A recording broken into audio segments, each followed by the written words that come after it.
Il prossimo 22 ottobre è una storica occasione per tutti i veneti, referendum per l'autonomia di questa regione, una opportunità straordinaria per avere più libertà, per avere tanti vantaggi, non soltanto economici. L'importante è che tutti vadano a votare, milioni di veneti devono andare alle urne ed esprimersi per il sì. Noi siamo schierati dalla parte dei promotori di questo referendum che dovrà migliorare le condizioni di tutti i veneti, perché non porterà subito l'autonomia, ma porterà certamente ad un maggiore margine di manovra, maggiori poteri localmente per avere anche più risorse e per affrontare quindi in maniera molto più concreta i tanti problemi che bisogna risolvere su questo territorio. Quindi l'importante è capire quali saranno i vantaggi, perché conviene votare sì,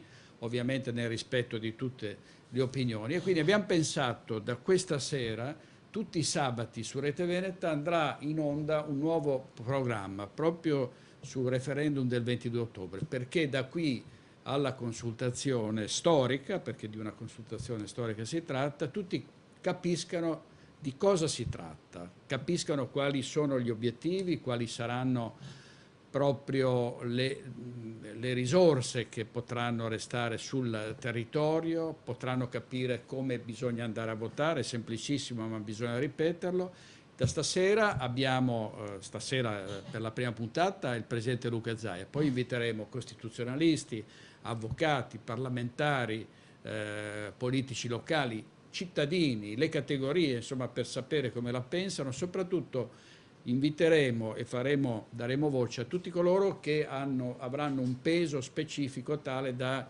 poter spingere il maggior numero di persone alle urne. È importante che si raggiunga un risultato enorme, perché ci sia un segnale enorme e davvero molto significativo per il potere centrale, per lo Stato centrale, che ci tratta molto spesso come diciamo da zerbini, ci calpesta, no? E qui invece i veneti hanno l'occasione di rialzare la testa, di far sentire la loro voce e di fare presente che ci sono, che non si sono nascosti, che non sono con la testa sotto la sabbia, ma che vogliono assolutamente avere nuovamente voce in capitolo. Quindi l'importante è capire come funzionerà il referendum, lo spiegheremo tutti i sabati d'ora in poi. Questo sarà importante sia per la politica nazionale, che dovrà rispettare di più questo territorio e questo popolo, ma anche per la politica locale, perché se passa il sì,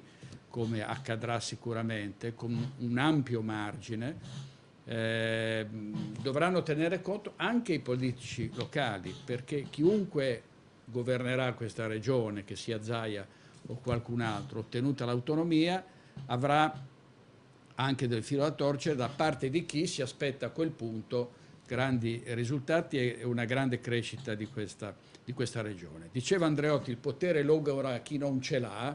Beh, il potere logora anche chi ce l'ha e non lo mette in pratica, non lo esercita, lo sciupa, lo butta alle ortiche e non lo usa per migliorare le condizioni della propria gente. Quindi è importante anche per questo. Istruzioni per l'uso quindi sul referendum da questo sabato e ogni sabato su Rete Veneta.